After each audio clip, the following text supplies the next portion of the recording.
Today we are going deep on Kilian Jornet and all his big plans for 2025. Potential wins, some really tough choices, and maybe, just maybe, a few surprises along the way. We're talking Western States 100, a mysterious new challenge somewhere up in the Alps, and get this, a new addition to the Jornet family. It makes you wonder how he plans to do it all, you know? It's crazy, isn't it? And it really is fascinating because for Jornet, this isn't just about racing and records. It seems like he's always pushing those boundaries, not just physically, but how he approaches life itself. So let's start with Western States. This race is huge in the ultra running world. But for someone like Jornet, who's already, he's conquered Everest, is Western States really that big of a deal? It absolutely is. Western States, you see, it's not just another race for him. You have to remember, he kind of burst onto the scene there, right back in 2010. He was the first European to even podium at Western States. And then a year later, just 1 year later, he comes back, smashes the course record, and wins the whole thing. That was a statement. It wasn't just about his talent. It kind of put European ultra runners on the map, So this potential 2025 return, it's not just adding another win, it's almost like a homecoming, a chance to further cement his legacy, really. But as you mentioned, there's that whole qualification process, and that is no walk in the park. He's considering 2 races to snag a spot. First one, the Chianti Ultra Trail in Italy, which offers a golden ticket straight to Western States to the winner. And as a backup, he's thinking maybe the Canyons endurance runs in California? Okay, so Chianti, it's in Tuscany. Beautiful scenery, sounds lovely, right? But from what I'm reading, this race is an absolute beast. Oh, absolutely. The Chianti Ultra Trail, it's known for being fast, super challenging, and it attracts a top-tier field. Always. We're talking guys like Jim Walmsley, Vincent Bouillard, both recent UTMB winners, and they want a Western States spot too.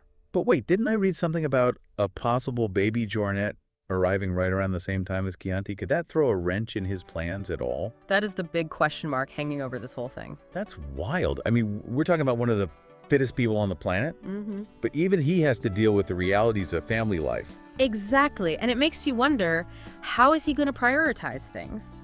Will he risk missing the berth to compete at Chianti? Or will he go for that backup race in California? I don't know. It speaks volumes about his character and how he balances his athletic pursuits with his personal life. Okay, so we've got the whole Western States saga kind of unfolding. Right. But then there's this other mystery.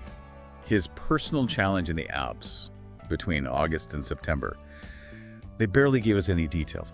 What do we actually know about this? Not much, unfortunately. They mentioned that it's going to be similar in spirit to his 2024 Alpine Connections project, which was, that was just incredible. It was linking all these different mountain ranges through running and climbing. It was a massive feat. But the specifics of this new challenge, they're totally under wraps. That's such a classic Jornet move, though. He loves pushing the boundaries. Yeah. So I'm dying to know what crazy route or challenge he's cooked up this time. I'm with you. And think about it. This is a guy who summited Everest multiple times, so what could possibly still challenge him in the Alps? Yeah. It's going to be epic. Okay, so just to recap for everyone listening, we've got this potential showdown at the Chianti Ultra Trail on March 22nd, assuming Baby Jornet cooperates with the schedule. Right. Then the backup qualifier, the Canyons endurance runs on April 26th. Of course, the big one, Western States 100, is on June 28th. And then sometime in August or September, we've got this mysterious Alpine adventure. It's a packed calendar for sure. And it makes you wonder, what drives a guy like Jornet to keep pushing himself like this? He could easily just, rest on his laurels at this point, but he seems to be constantly drawn to these just epic challenges. I know, right? And it's not just the physical challenge, is it? The mental fortitude required for these ultra endurance events. Oh, it's unbelievable. It's mind-blowing. I read somewhere that he actually enjoys pushing past those pain barriers. It's almost like a form of self-discovery for him. Absolutely. He's talked about how he uses those moments of extreme discomfort to explore his own resilience, like both physical and mental. It's almost like a meditation for him, Right. Like a way to connect with something deeper within himself. But I'm also curious, do you think his upbringing in the Pyrenees had anything to do with shaping this mindset? Growing up surrounded by those mountains must have had a profound impact on him. I think you're right. You can't underestimate the influence of his environment. Right. Imagine growing up with, those peaks as your playground.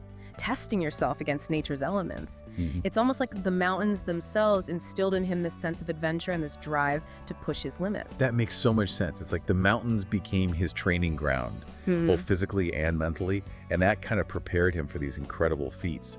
But I'm still trying to wrap my head around what could possibly still challenge him at this point in his career. I think you're looking at it the wrong way. It's not about proving anything to anyone else, you know? It's all about this internal drive, this constant need to explore his own potential. He's not chasing external validation. He's chasing something deeper, something more personal. Precisely. And remember, all of this is happening while he's also navigating the joys and demands of family life. He's about to become a father for the third time, and he's openly talked about the challenges of balancing his athletic ambitions with his responsibilities as a parent. Yeah, it really does add another layer of intrigue to this whole story. Makes him even more relatable, more human. Here's this guy who can summit Everest, but he's also grappling with the very real dilemmas of parenthood, like potentially missing a crucial race because his child decides to make an early appearance, you know? It's a good point. It's a reminder that even the most extraordinary individuals, they're still subject to the same, universal experiences as the rest of us. And I think it's inspiring to see how he's embracing those challenges, with a sense of humor and humility. Oh, absolutely. Remember that social media post where you joke about how training was going great, but life sometimes has its own plans? It was such a refreshing take on the whole work-life balance thing. Totally. Like, he's acknowledging that life is messy and it's unpredictable.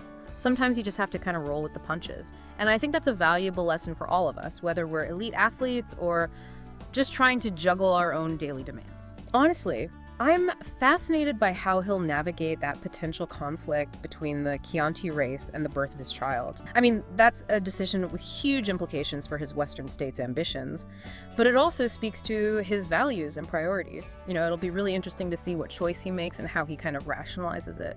That's such a good point. It goes beyond just the logistics of training and racing.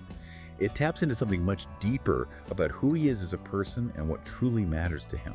For sure. And of course, I'm dying to learn more about this secretive Alpine project. What kind of challenge is he cooking up this time? What new boundaries is he hoping to push? I know, right? The articles were so vague. We know he's calling it a personal challenge and that it's in the same vein as Alpine Connections. But what does that even mean? Well, if we look back at Alpine Connections, he basically created his own, multi-day adventure race, Right. linking different mountain ranges through a combination of running, climbing, and even paragliding. So based on that, we can speculate that this new challenge will involve some combination of those elements, but probably on a grander, even more audacious scale. Okay, so we've got some potential clues. But even with those, it's still a total mystery. And that's part of the excitement, right? We get to follow along and see what unfolds. I agree. Let's take a deep dive into his training philosophy. Explore his approach to volume, intensity, recovery, nutrition, all of it. I think there's some real gems to uncover there for anyone looking to improve their own performance, whether it's on the trails or even just in other aspects of life. Okay, so let's put on our analytical hats and dissect the training secrets of Kilian Jornet. Okay, so we're talking training secrets. When you look at how Jornet prepares for these crazy challenges, what jumps out at you? Well, one thing that's always fascinated me is his emphasis on specificity. He doesn't just train hard, he trains smart. His workouts are tailored to the exact demands of each race or challenge he's got coming up. So for Western States, for example, you'll see him logging tons and tons of miles on runnable terrain. He's building that speed and endurance. Right. But for his Alpine project, it's all about strength, agility, and acclimatizing to those really high altitudes. So it's not just about being super fit, it's about being fit for the specific task at hand. That makes total sense. But wouldn't that require a ton of planning and maybe even multiple training phases throughout the year? You would think so, right? But that's the other thing that's so interesting about Jornet. Okay. He's actually known for his kind of minimalist approach to training. No fancy gadgets, no complicated programs. He seems to rely more on intuition, listening to his body, and adjusting his training based on how he feels. Hold on, really? No heart rate monitors, no power meters, nothing like that? Nope. I mean, I get that he's incredibly in tune with his body, but that still seems almost counterintuitive in this age of, data-driven training. So it's like he's stripped away all the noise, all the distractions, and just focused on the essentials. Hard work, consistency, and this deep understanding of his own body. Sometimes the simplest approach is the most effective. But let's not forget, this is Kilian Jornet we're talking about, you know? He's got this incredible base fitness level from years and years of training and competing at the highest level, so it's not like he's starting from scratch every time. That's a good point. It's like he's built this solid foundation that allows him to kind of adapt and specialize his training more effectively. But let's be honest, even with the best training plan in the world, these ultra-endurance events, there are as much mental battles as they are physical ones. How does he approach that mental side of things? Well, one thing that stands out is his ability to embrace discomfort. He doesn't shy away from pain or fatigue.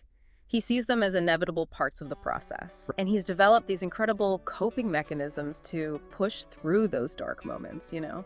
Yeah, I've heard him talk about how he breaks down these massive challenges into smaller, more manageable chunks, almost like a mental game he plays with himself to stay focused and motivated. Exactly. It's all about compartmentalizing, breaking down the overwhelming into something more digestible. And he's also incredibly disciplined, incredibly focused, able to block out distractions and maintain his motivation even when things get really tough. And it's not just about the end goal, is it? It's about the journey, the process, the lessons we learn along the way.